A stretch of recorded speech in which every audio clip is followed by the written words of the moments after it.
Hello friends, कैसे हैं आप सब। आपका मेरे चैनल में स्वागत है।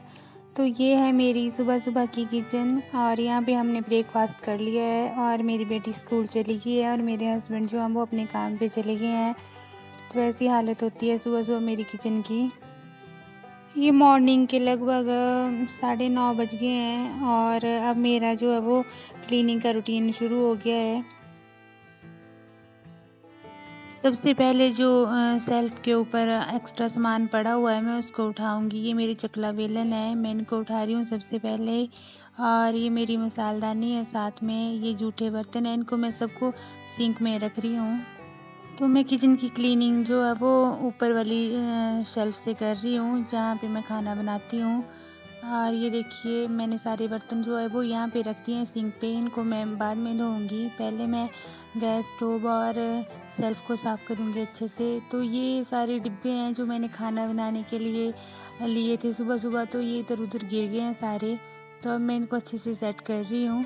मेरी किचन जो है वो मॉड्यूलर नहीं है, तो मुझे जो है वो अपने सामान को ऐसे एडजस्ट करना पड़ता है।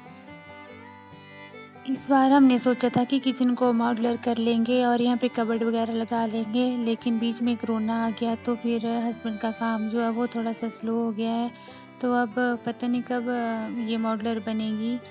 तो ये मैंने जो गैस के स्टोव के ऊपर इसके स्टैंड होते हैं उनको उठा लिया है। इनको आज मैं अच्छे से धो दूँगी। वैसे मैं इनको रोज़ नहीं धोती हूँ, लेकिन दूसरे-तीसरे दिन धोती हूँ। वैसे इनको मैं गीले कपड़े से साफ़ करती हूँ। ये मेरा सेल्फ वाइप है और इसके साथ जो है वो गैस और ये सेल्फ जो है वो बहुत अच्छे से साफ़ हो जाती है, तो मैं इसका इस्तेमाल कर रही हूँ। अगर हम किचन को रोज़ अच्छे से साफ़ कर लें तो हमें ज़्यादा डीप क्लीनिंग की ज़रूरत नहीं पड़ती है। और अगर आधा घंटा हम रोज़ लगा लें अपनी किचन में तो यहाँ पे कॉकरोच और बाकी सारे कीटाणु और जो होते हैं ना कीट वगैरह, वो आने की संभावना भी कम हो जाती है। तो साथ में जो दीवार पे टाइल्स हैं मैं इनको भी साफ़ कर रही हूँ, क्योंकि यहाँ पे जब खाना बनाते हैं तो यहाँ पे भी तड़के के और जो सब्जियों के छींटे पड़ते रहते हैं, तो मैं ये भी साफ़ कर रही हूँ साथ में। और ये मेरा इंडक्शन स्टोव है। मैं ज़्यादातर इंडक्शन स्टोव का यूज़ करती हूँ, क्योंकि हमारे यहाँ हिमाचल में बिजली जो है वो बहुत सस्ती है, तो हम इसी स्टोव का ज़्यादा इस्तेमाल करते हैं। और ये मेरी खिड़की है, यहाँ पे मैं अपने जो भी कप गिलास वगैरह होते हैं ये रखते हैं। मैंने आपको बताया ना मेरी किचन मॉड्यूलर नहीं है, तो मैं सामान को ऐसे एडजस्ट करती हूँ। तो अब मेरा गैस स्टोव और शेल्फ साफ़ हो गया है, तो अब मैं यहाँ पे ये बर्तन साफ़ करने वाली हूँ। तो मैं पहले बर्तन को साफ़ पानी से धो रही हूँ और फिर इसके बाद मैं इनमें सोप लगाऊंगी। ऐसा करने से बर्तन जो है वो गीले हो जाते हैं और जो भी सूख गया होता है खाना, वो निकलना शुरू हो जाता है। तो मैंने अब इनको अच्छे से धो लिया है। अब मैं सोप लगाऊंगी और फिर मैं इनको धोना स्टार्ट कर दूंगी। फिर हम जितनी बार खाना खाएं, चाय पिएं, साथ साथ में बर्तन साफ़ करते रहें तो हमारा काम जो है वो जल्दी निपट जाता है। अगर हम इकट्ठे करते रहते हैं बर्तन, तब तो धोना बहुत मुश्किल हो जाता है। और हम हिमाचल में रहते हैं, यहाँ पे मेड्स वगैरह नहीं मिलती हैं, तो हमें अपना सारा काम खुद ही करना पड़ता है। तो मैं जब भी खाना बनाती हूँ तो मैं साथ साथ में जो भी बर्तन होते हैं उनको साफ़ करती रहती हूँ। और फिर इससे मेरा काम जो है वो जल्दी हो जाता है और मेरा टाइम बहुत बच जाता है। तो अब मैं बर्तन को धो के टोकरी में डाल रही हूँ। तो अब मेरे सारे बर्तन साफ़ हो गए हैं और इनको मैंने टोकरी में डाल दिया है। तो अब मैं जो सिंक है उसको साफ़ करूँगी अच्छे से, क्योंकि सिंक को भी डेली साफ़ करना ज़रूरी होता है, नहीं तो कॉकरोच वगैरह आ जाते हैं यहाँ पे। तो ये जो मेरी नल है मैं इसको आज विम से साफ़ कर रही हूँ, ताकि इसके ऊपर जो हार्ड वाटर के निशान पड़े हुए हैं, दाग पड़े हुए हैं, वो साफ़ हो जाएँ। तो अगर साथ साथ में हम नल को रोज़ साफ़ करते रहें तो ये भी हमेशा चमकता रहेगा और हमें ज़्यादा मेहनत नहीं करनी पड़ेगी। तो अब मैंने ये जो टोकरी है मेरे बर्तन की, इसको हटा रही हूँ और इसके नीचे बहुत सारा पानी इकट्ठा रहता है, तो यहाँ पे ना वाइट वाले दाग बन जाते हैं। तो मैं इसको साफ़ कर रही हूँ, ताकि ऐसे फिर दाग जो है वो फिर बाद में नहीं निकलते हैं। तो मैं साथ साथ में इसको भी ठीक कर रही हूँ। और मैं इसको जो लोहे का स्क्रब होता है उससे साफ़ कर रही हूँ, क्योंकि यहाँ पे थोड़ा हार्ड हो गया है। तो मैं इसको अब पाइप से साफ़ कर रही हूँ।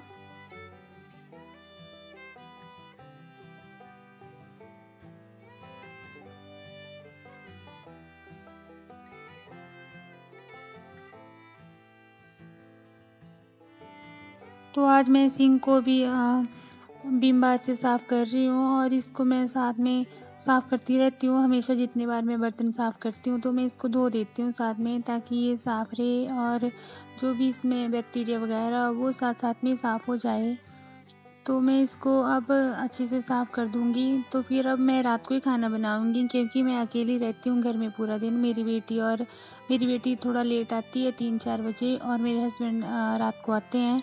तो अगर मेरी बेटी आके बोलती है कि कुछ खाना है, मैं तभी बनाती हूँ, नहीं तो मैंने सुबह ही अपने लिए थोड़ा-सा बना लिया होता है और दोपहर को मैं उसे खा लेती हूँ।